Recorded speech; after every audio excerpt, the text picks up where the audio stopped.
hemos llegado en esta mañana, mis hermanos, de alguna manera informados de lo que resta, de lo que trata un poco el tema de esta mañana. De hecho, no es oculto el saber que estamos predicando acerca del Salmo 51.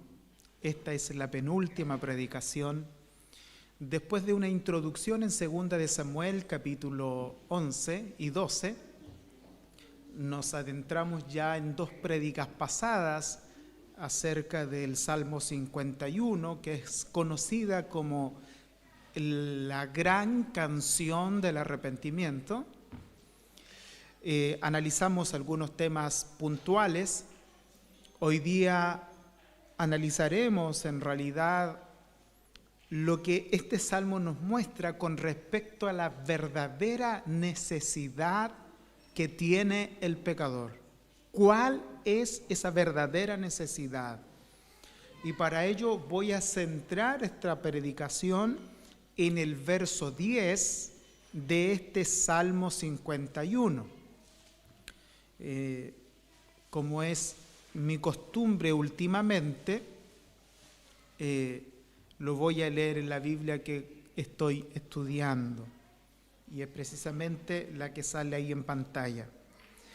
Y leo este verso 10 creyendo de que es palabra de Dios, y por eso lo hago con la reverencia meritoria,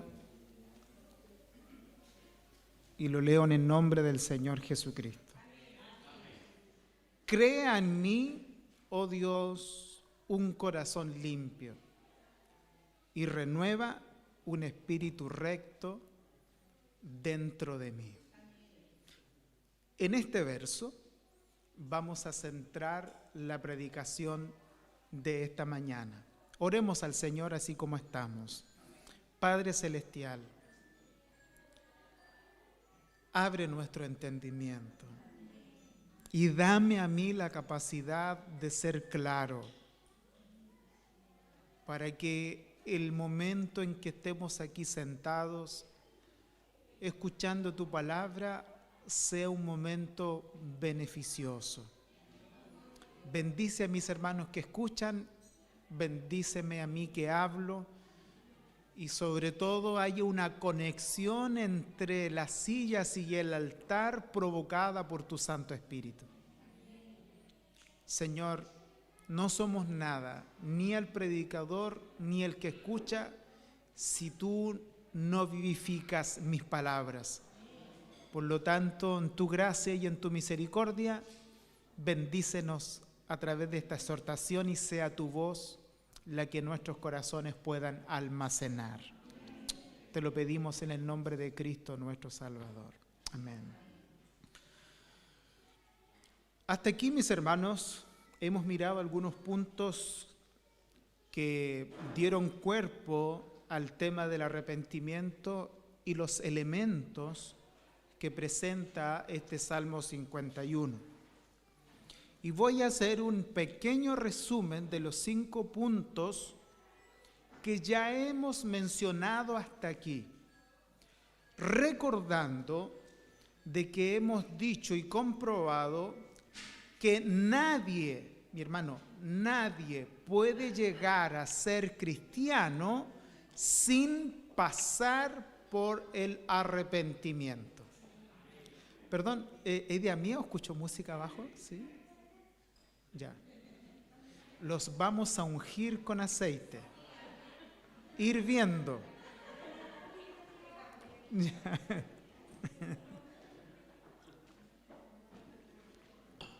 Bueno, repítanme textualmente, ¿qué dije? No se me olvidó.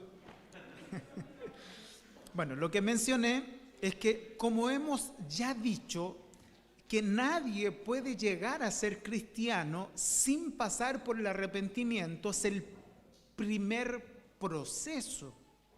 Esa es la primera fase que nosotros observamos para poder ser cristiano.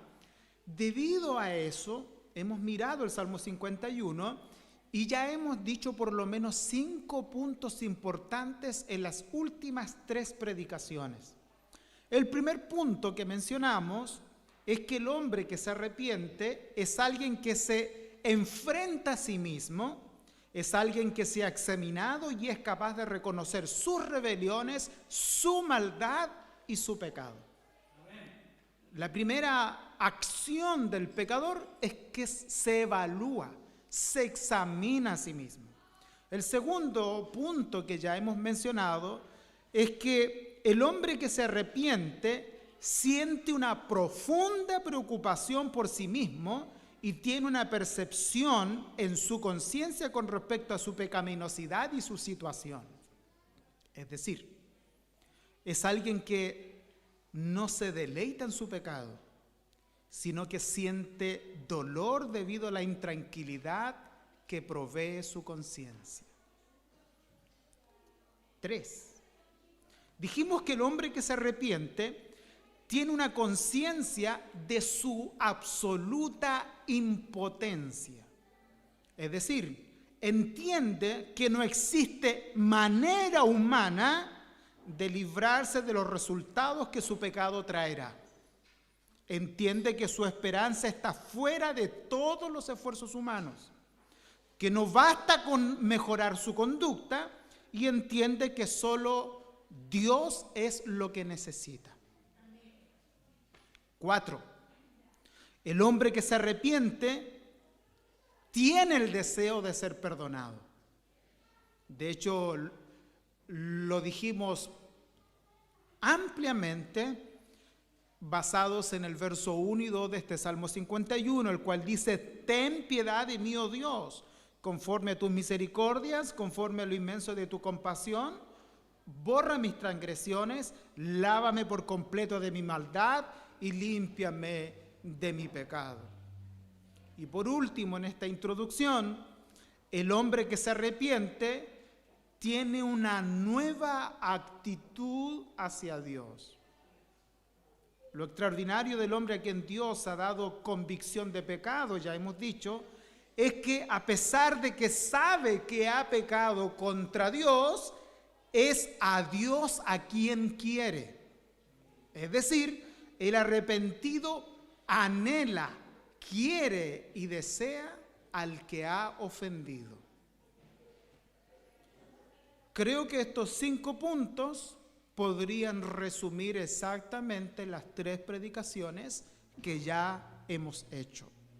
Por ende, al desarrollar ahora el tema que he asignado y viendo este salmo y considerando de que existe una verdadera necesidad en el pecador, centrémonos un poco en este verso 10 y lo vuelvo a leer, el cual dice: crea en mí, oh Dios, un corazón limpio y renueva un espíritu recto dentro de mí. Aquí en este salmo, mis hermanos, se reúnen de una manera definitiva algunas partes que son constitutivas de la fe cristiana. Es decir, son parte de la constitución que la palabra muestra de la fe cristiana. La necesidad más íntima del hombre es evidenciada en este verso 10. Y precisamente el verbo crea nos menciona cuál es esa necesidad. Crea en mí, oh Dios, un corazón limpio. Aquí se expresa de forma embrionaria, de embrión. ¿Y por qué embrionaria? Porque si bien es cierto, pocas veces se mencionan ideas como estas en el Antiguo Testamento, pero en el Nuevo Testamento se expresa con mucho más amplitud cuál es la profunda y verdadera necesidad del ser humano. Yo he llegado a pensar que David, al examinarse a sí mismo, llega a una conclusión clara y profunda.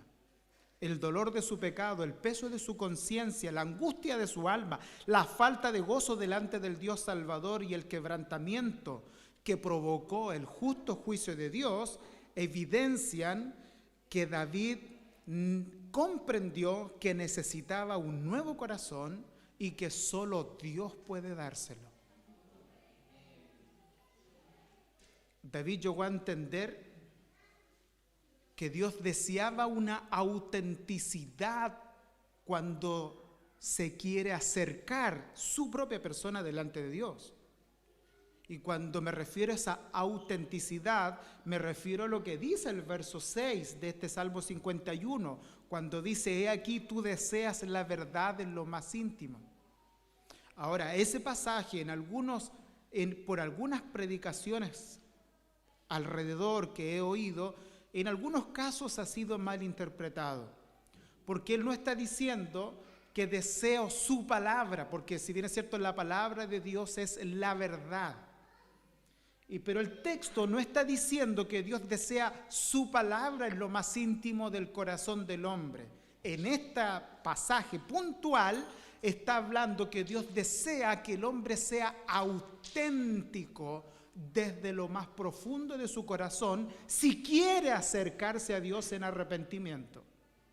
De hecho, la versión Nueva Traducción Viviente dice así: pero tú deseas honradez desde el vientre y aún allí me enseñarás sabiduría.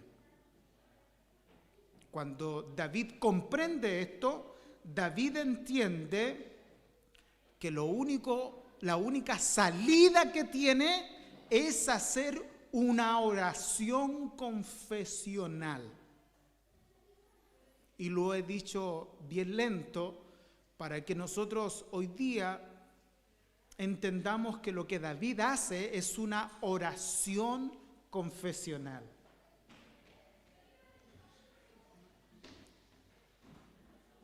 No sé si alguno de ustedes alguna vez se ha preguntado ¿qué significa eso? ¿Qué es una oración confesional? Y precisamente este Salmo 51, mis hermanos, es la oración confesional más completa que podemos encontrar, sobre todo en el Antiguo Testamento, con todos los puntos de lo que significa una verdadera confesionalidad delante de Dios. ¿Qué significa esto? Una oración confesional es decir lo que Dios ya sabe.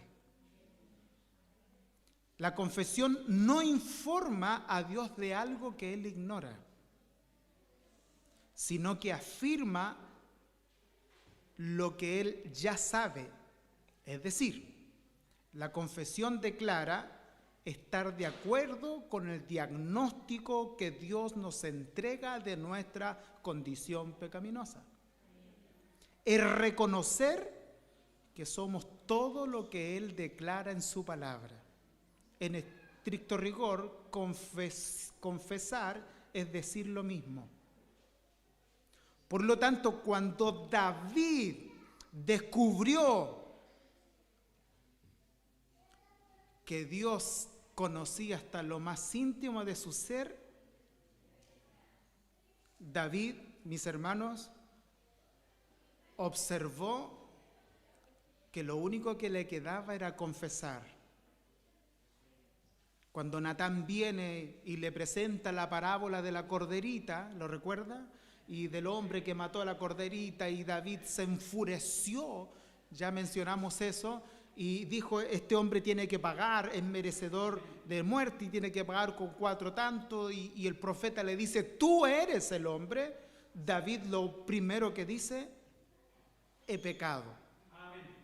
Y esa es la razón por la cual en 2 de Samuel y en Salmo 51 no observamos ninguna excusa de parte de David, sino que observamos una afirmación confesional diciendo: sí, es verdad, soy un pecador. Tú lo sabes, tú lo has visto y tú dices la verdad. David no culpa a nadie, ni tampoco apela a sus años dorados de comunión. Reconoce que necesita más que el perdón Y póngame atención en esto y lo vuelvo a repetir, David reconoce que no es solo perdón lo que necesita algo más que el perdón. David entiende que necesita un nuevo corazón.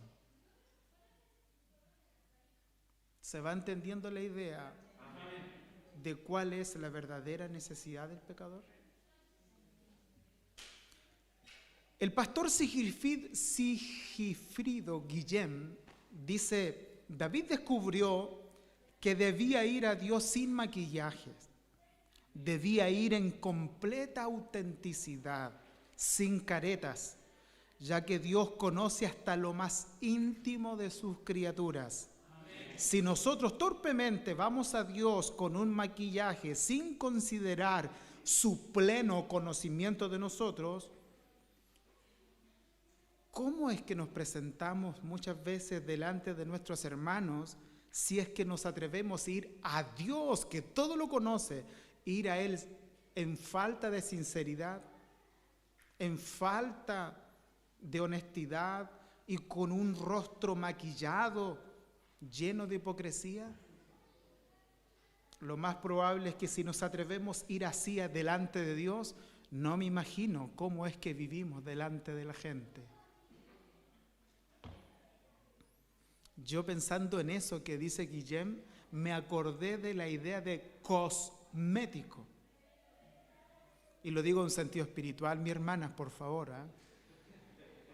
Lo digo en un sentido espiritual. No estoy diciendo la barbaridad que otros en realidad pierden tanto tiempo en eso. Pero es curioso que cuando Guillem trata de explicar esto, para hablar de que, hermano, sabes que anda a Dios tal como eres. No te maquilles para ir a Dios. Dios conoce hasta lo más íntimo de ti. Me acordé de la etimología de la palabra cosmético. De hecho, la etimología es que la palabra cosmético viene de cosmos, que quiere decir orden. Por ende, cuando alguien se maquilla y se aplica cosmético, puede estar poniendo en orden su rostro. Perdón por eso. Perdón por eso.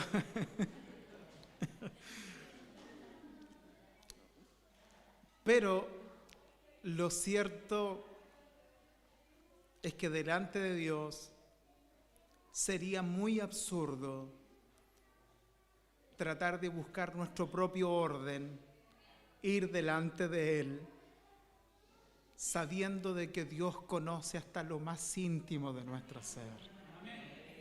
De hecho, Job lo menciona en el capítulo 42, al terminar todo su proceso de aflicción, todo su proceso de purificación que Dios ocupó. Y no tengo el tiempo para explicarlo por qué he llegado a esas conclusiones. Pero todo ese proceso de trabajo divino en la persona de Job, Job dice en su capítulo 42, verso 1 y 2, respondió Job a Jehová y dijo, yo reconozco que todo lo puedes y que no hay pensamiento que se esconda de ti. David también escribe en otra oportunidad, en el Salmo 15, algo tan real. Jehová, ¿quién habitará en tu tabernáculo? ¿Quién morará en tu monte santo?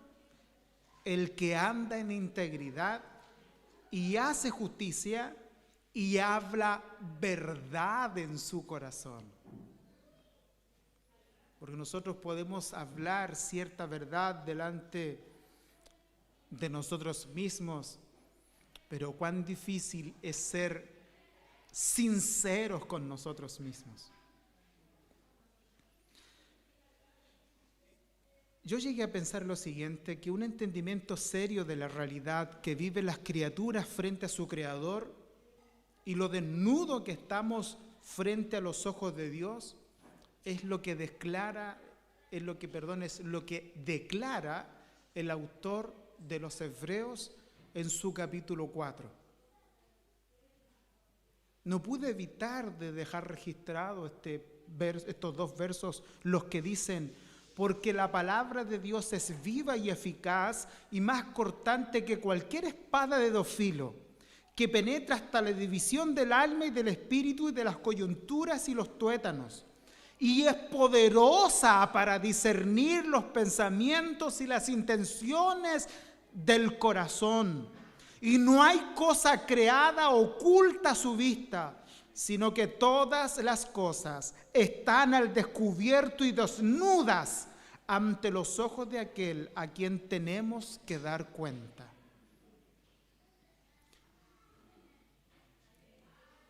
Lo más probable es que David, con la visita de Natán, descubrió esto.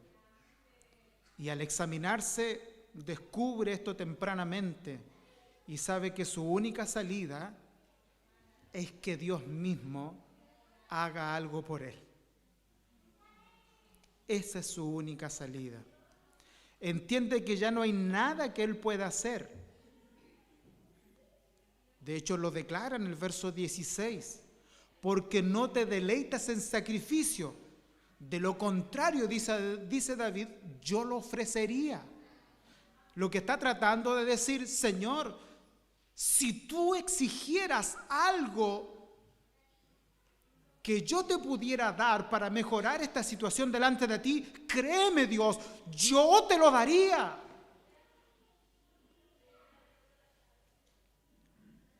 Pero David entiende que no hay nada que él pueda hacer por sí mismo, de modo que el diagnóstico al que Dios lo llevó a aceptar es que su problema es real desde el núcleo. De ahí viene la palabra corazón. Núcleo se traduce core, de donde la Biblia inserta esa palabra corazón. David comprendió que su problema es desde el centro de su propia existencia. El corazón es a menudo, mis hermanos, mencionado en las Escrituras como el asiento de los afectos y las pasiones, también de la sabiduría y del entendimiento. David entiende que desde este mismo lugar necesita un cambio, necesita que Dios creara en él un nuevo corazón. Dice un comentarista, y les pido mucha atención a esta parte, no encontré otra más exquisita que esta.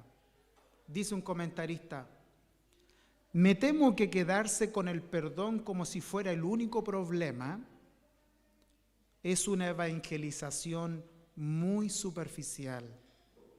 Existe algo mucho peor que la necesidad de ser perdonado.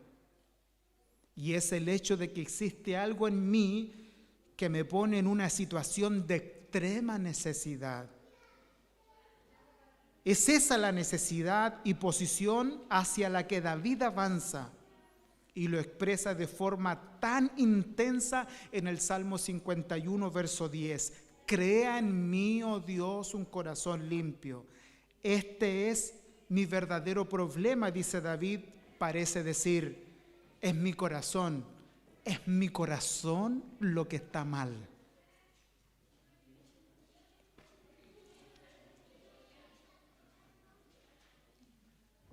Y quisiera mencionarles, mis hermanos, que a este reconocimiento es el que llega a todo verdadero cristiano.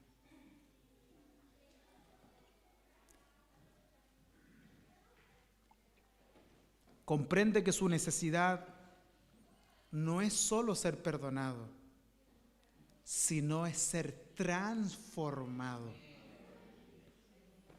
Comprende que su necesidad es una nueva naturaleza.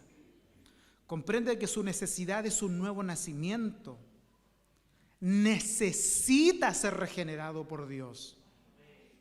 El verdadero cristiano es alguien que comprende que no basta con solo el perdón. Y como algunos creen por ahí, tomar la determinación de vivir una vida mejor. Porque algunos creen que esto se soluciona impresionando a Dios haciendo cosas. Un verdadero cristiano consigue ver que debe ser creado de nuevo, que está completamente perdido a menos que Dios haga algo profundo en su ser.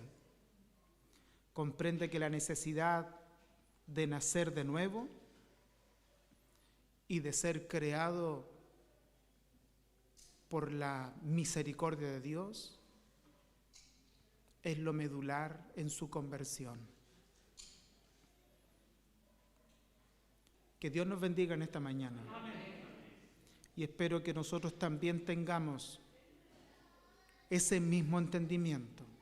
Mi hermano, no basta con que cambiemos de conducta. De hecho, quiero mencionarles algo. No existe ninguna orientación en la Biblia que nos lleve a la conclusión de que Dios quiere mejorarnos. No existe conclusión en la Biblia ni en el Evangelio del hecho de que Dios quiere hacer de nosotros mejores personas. Lo que sí encontramos en la palabra del Señor, que Dios nos quiere hacer nuevas criaturas. Y para que Dios haga nuevas criaturas, estas cosas tienen que partir desde el centro de nuestra vida, desde nuestro corazón. ¿Por qué lo digo? Porque lamentablemente la religión ha causado un vacío tan terrible en el hombre, mi hermano, que ha llegado a ser un vacío muy peligroso. El peligro en que nos encontramos hoy es que hay una cristiandad irresponsable, mis hermanos. Desvía a las personas comúnmente hacia otros caminos, tratando de sosegarles el corazón y la conciencia, adiestrándolos a una religión rigurosa, con tradiciones y prácticas que no solucionan el problema, sino que realmente, ¿saben lo que hacen? Lo empeoran. Porque no se trata que desde nuestros altares propongamos a los pecadores el ser mejorados en sus conductas si Dios no les ha llevado a un nuevo nacimiento. Si un pecador no entiende eso, en realidad difícilmente podría entender el verdadero valor del Evangelio. Y permitidme leer un pasaje que, aunque es muy extenso, trataré de darle sentido a esta lectura para que comprendamos que la verdadera necesidad siempre, desde el punto de vista bíblico, es un nuevo corazón. Dice Marcos capítulo 7. Los fariseos y algunos de los escribas que habían venido de Jerusalén se reunieron alrededor de él, refiriéndose a Jesús, y vieron que algunos de sus discípulos comían el pan con manos inmundas, es decir, no lavadas. Porque los fariseos y todos los judíos no comen a menos que se laven las manos cuidadosamente, observando así la tradición de los ancianos. Y cuando vuelven de las plazas, no comen a menos que se laven, y hacen muchas otras cosas que han recibido para observarlas, como el lavamiento de los vasos, de los cántaros y de las vasijas de cobre. Entonces los fariseos y los escribas le preguntaron: ¿por qué tus discípulos no andan conforme a la tradición de los ancianos, sino que comen con manos inmundas?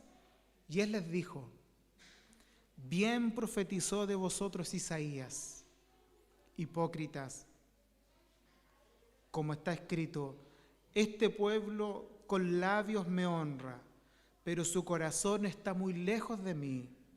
Mas en vano me rinden culto, enseñando como doctrina preceptos de hombre.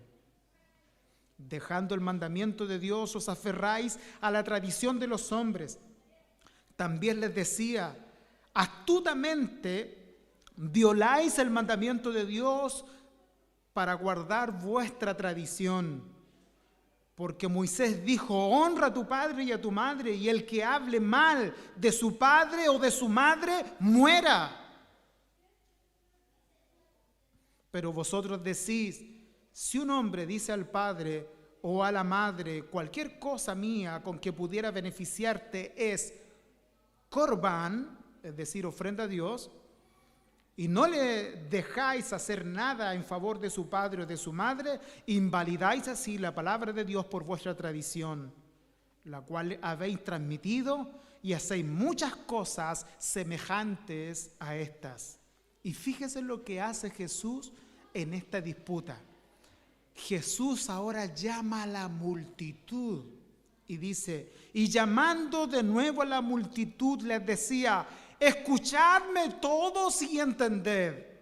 No hay nada fuera del hombre que al entrar en él pueda contaminarlo, sino lo que sale de adentro del hombre es lo que contamina al hombre. Si alguno tiene oídos para oír, que oiga. Y ocurrió esto, mis hermanos. Y cuando dejó la multitud, entró en la casa y sus discípulos le preguntaron acerca de la parábola y él les dijo, ¿también vosotros estáis faltos de entendimiento?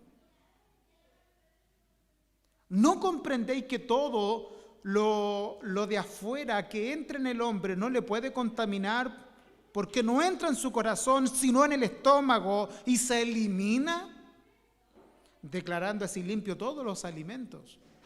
Y decía, ojo, lo que sale del hombre, eso es lo que contamina al hombre, porque de adentro del corazón de los hombres salen los malos pensamientos, fornicaciones, robos, homicidios, adulterio, avaricia, maldades, engaños, sensualidad, envidia, calumnia, orgullo e insensatez. Todas estas maldades de dentro salen y contaminan al hombre. ¿Y a qué conclusión yo llegué al leer este pasaje? Mis hermanos, la falta de sabiduría en la religión actual y el poco interés de nuestra parte en adquirir la sabiduría que necesitamos nos pone en la misma situación de los fariseos que ya he mencionado en este pasaje. Perdonen, no quiero ofenderles, pero yo también me incluyo. Todos somos hipócritas. Todos estamos jugando a fingir. Todos estamos aparentando ser algo que no somos. Estamos, y yo me pregunto, ¿estoy fantaseando con lo que estoy diciendo o no?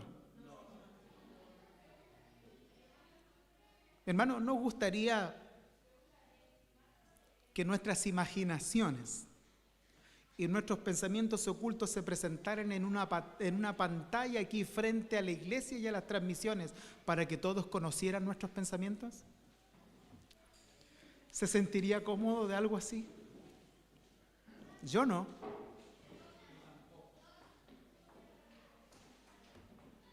Sería horrible. Hermano, sería horrible. Y el pasaje que he leído es que estos versículos son totalmente ciertos, mis hermanos.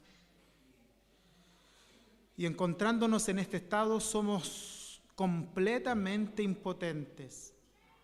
¿Saben por qué? Porque Dios está implicado. Dios nos ve. Él nos conoce. Podemos fingir entre nosotros. Podemos pedir hasta disculpa para que se nos perdone. Sin embargo, no sentir en lo más hondo de nuestro corazón las disculpas que estamos pidiendo. ¿Sabe por qué? Porque nosotros sabemos que la otra persona jamás tendrá la capacidad de leer lo más íntimo de nuestro corazón. Probablemente cuando pedimos ese perdón solo de labios, lo único que queremos es quitarnos el problema de encima o evitar el dolor. De modo que decimos que lo sentimos. Pero cuando tratamos con Dios, todo es absolutamente inútil. Como dijo y David, como quiso decir David, estoy cara a cara ante ti, oh Dios, dice David, y tú amas la verdad en lo íntimo. No me puedo escapar de ti.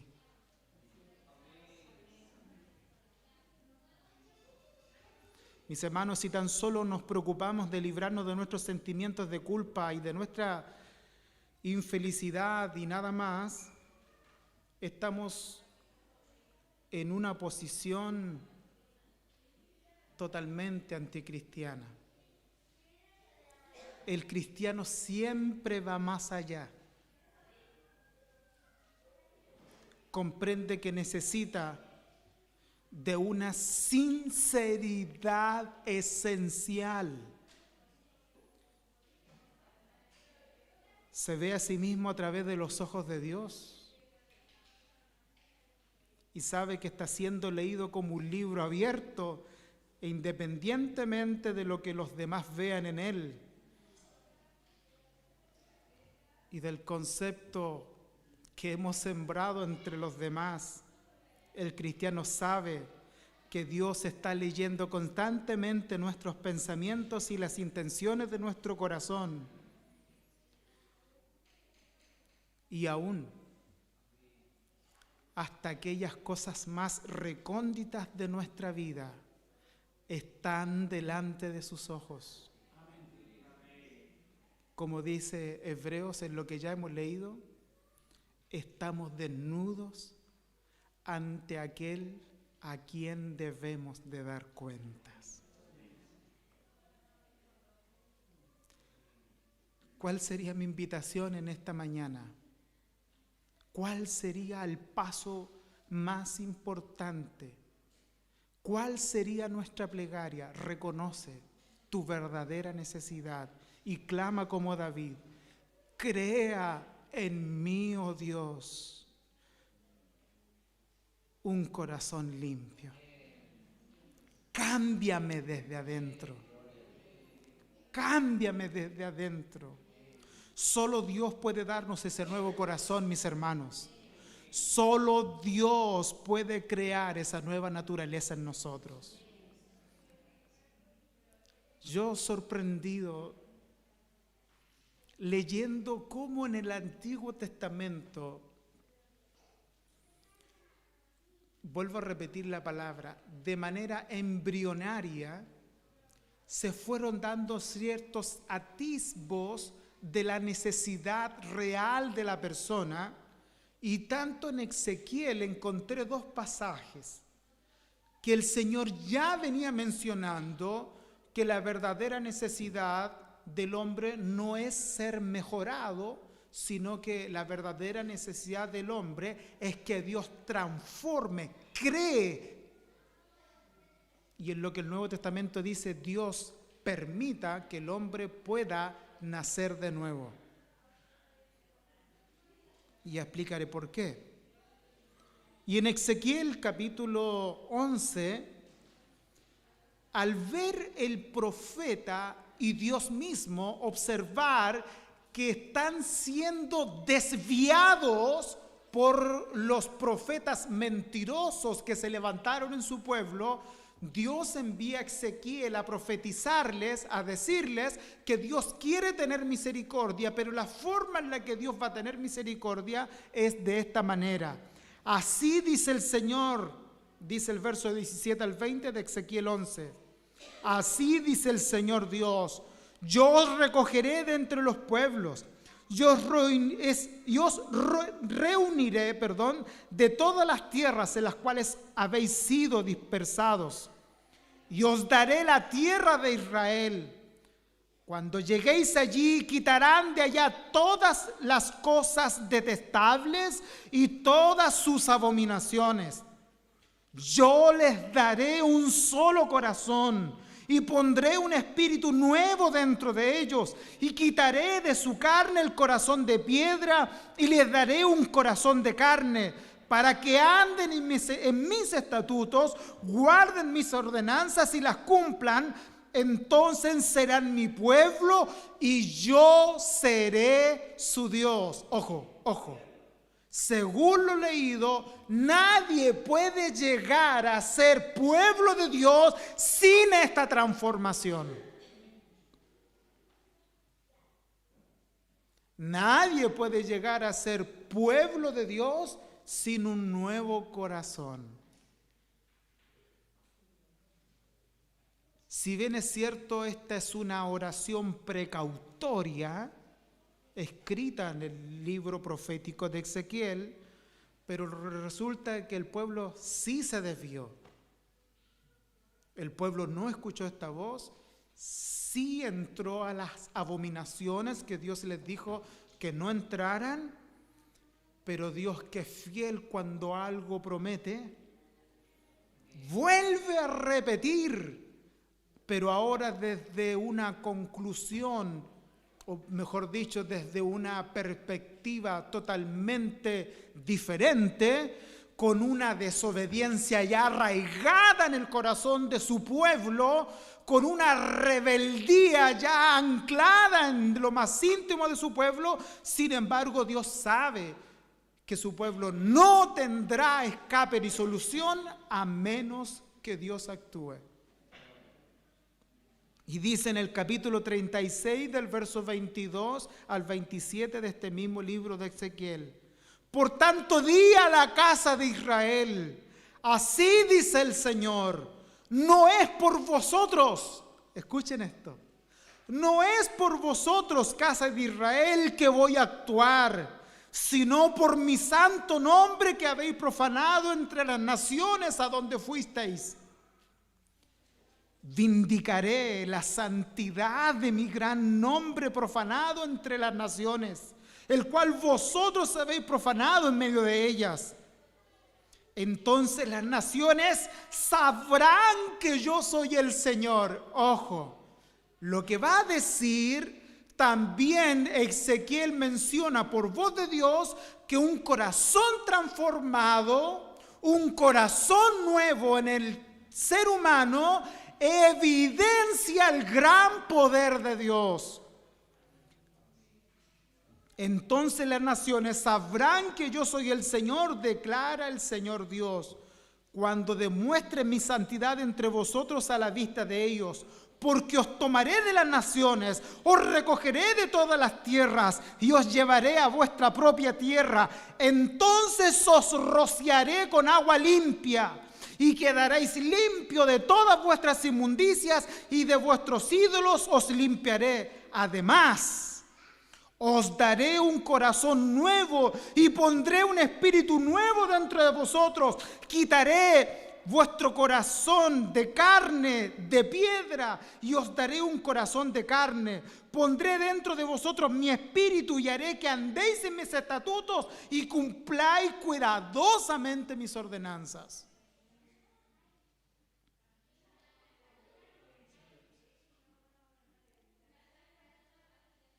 Mi hermano, esto tiene su fiel cumplimiento con la llegada de nuestro Señor Jesucristo, que en el Nuevo Testamento es amplio en decir que Él es el Espíritu vivificante, que no solo vino a este mundo para perdonar nuestros pecados, sino también para hacer nuevas todas las cosas. Yo sé que muchos leen Apocalipsis de una manera inadecuada.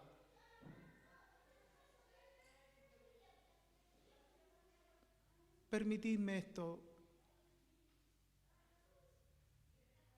y perdonadme si soy muy académico en lo que voy a decir.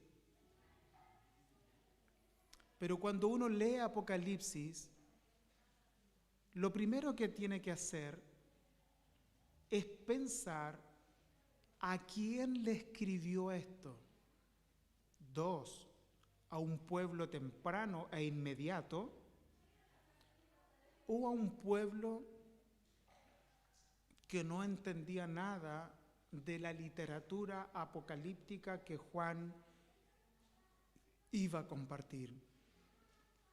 Yo creo que Juan escribió para que las personas del momento entendieran este escrito.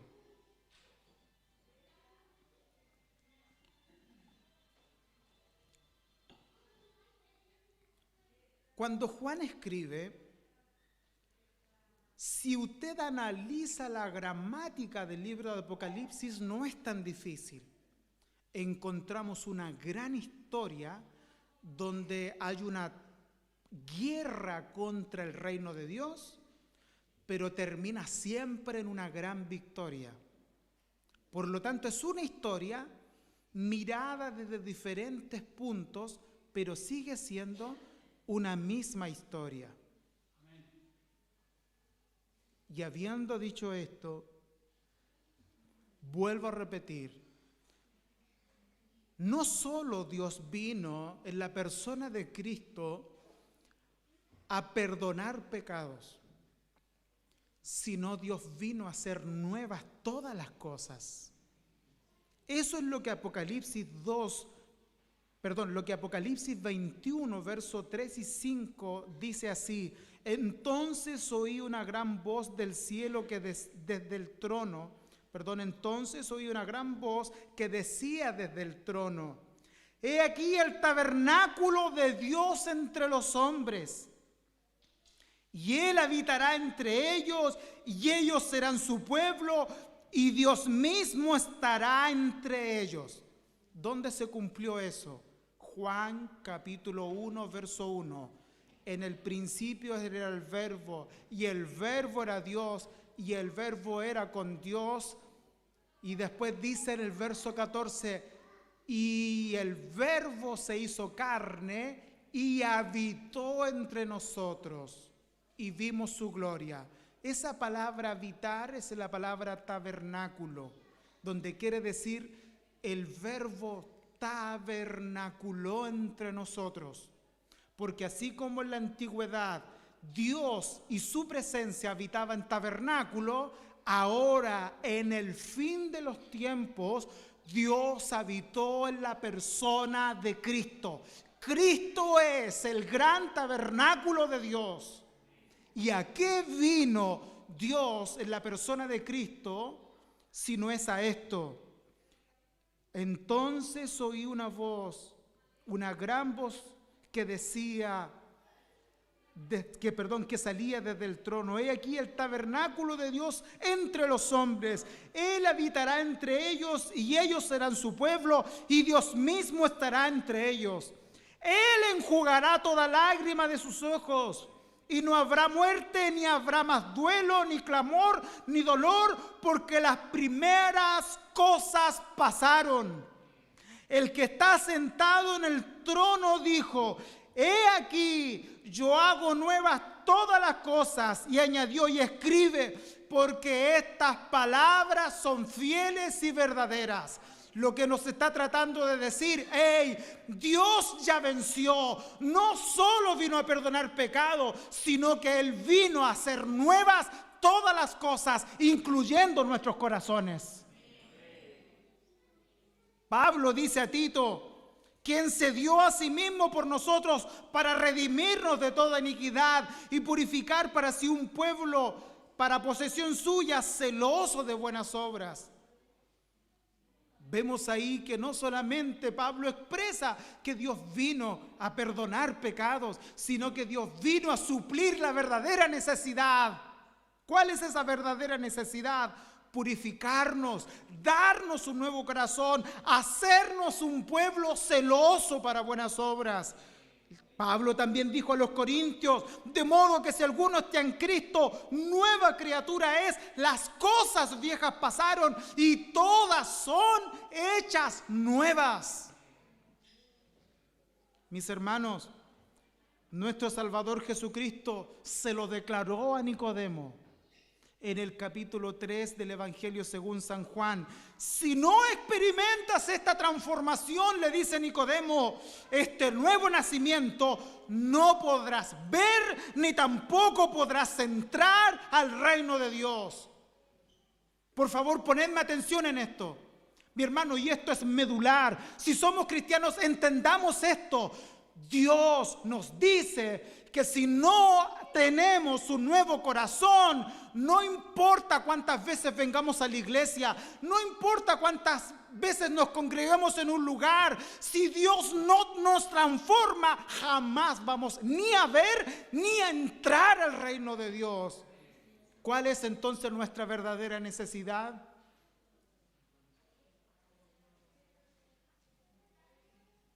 Un nuevo corazón, un nuevo nacimiento.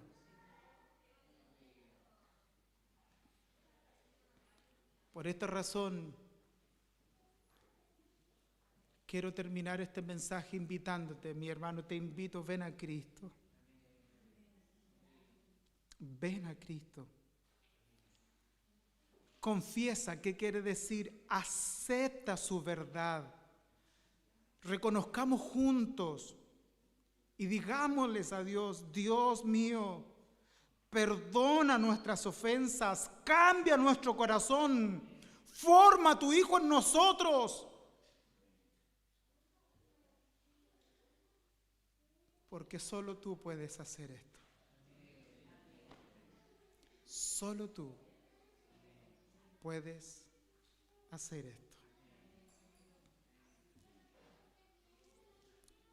Permitidme esta última idea. Me causa mucha tristeza cuando los veo a ustedes muy tristes. Yo he aprendido detrás de la consejería pastoral.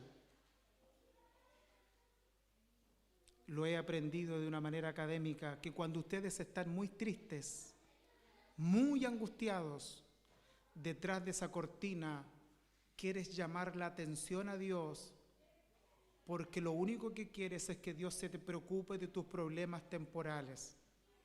Y eso, aunque estés llorando y te estés lamentando, te vuelve en un idólatra de ti mismo. ¿Se entiende? Pero en esta mañana permíteme decirte una verdad profunda y tajante. No necesitas que Dios solucione tus problemas, porque Dios sin duda, por misericordia y benevolencia divina, ha prometido que a sus hijos Él los cuidará. Pero reconoce en esta mañana junto conmigo que lo que tú realmente necesitas es que Dios nos dé un nuevo corazón.